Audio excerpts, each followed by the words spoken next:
Qu'est-ce qui est plus puissant qu'une armée, plus implacable qu'une tempête, et qui pourtant naît souvent en silence, dans l'esprit d'une seule personne? C'est une idée, une simple idée, mais pas n'importe laquelle, celle dont l'heure est venue. Vous avez sûrement entendu cette citation célèbre de Victor Hugo: « Il n'y a rien de plus fort qu'une idée dont l'heure est venue. » Mais saviez-vous que ces mots ont été prononcés il y a plus de 150 ans et qu'ils continuent de résonner avec une force incroyable aujourd'hui? Prenons l'exemple de l'électricité. Au début du 19e siècle, les gens dépendaient du gaz et des bougies pour s'éclairer. L'idée de l'électricité était là, mais elle paraissait alors insensée, presque irréalisable.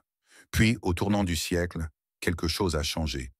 Les découvertes scientifiques de Benjamin Franklin, Michael Faraday et Thomas Edison ont convergé, et soudainement, l'heure de l'électricité était venue. En un rien de temps, le monde a été transformé. Les villes s'illuminent, les machines se mettent à fonctionner, et une nouvelle ère industrielle commence. Cette transformation impressionnante nous montre la puissance d'une idée dont le temps est arrivé. Quand les circonstances sont prêtes, une idée apparemment fragile peut balayer les plus grandes résistances. C'est ce qu'a voulu dire Victor Hugo. Une idée qui arrive à maturité devient invincible, car elle s'aligne avec l'esprit du temps, avec le besoin de la société, avec le progrès inéluctable. Regardez le mouvement pour l'égalité des droits civiques, porté par des idées d'égalité et de justice. Pendant des décennies, ces idées ont été ignorées, réprimées, parfois même ridiculisées. Mais un jour, l'heure de ces idées est arrivée. Elles sont devenues une vague que plus rien ne pouvait arrêter. Martin Luther King, Rosa Parks et tant d'autres ont su capter cette énergie, et aujourd'hui, même si le chemin est encore long, leurs idées continuent de changer le monde.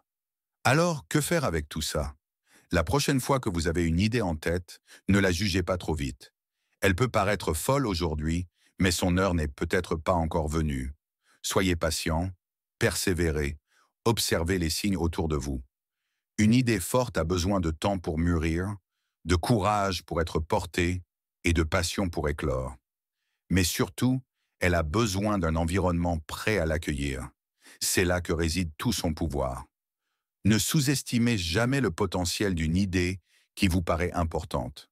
Préparez-la, cultivez-la et attendez le bon moment.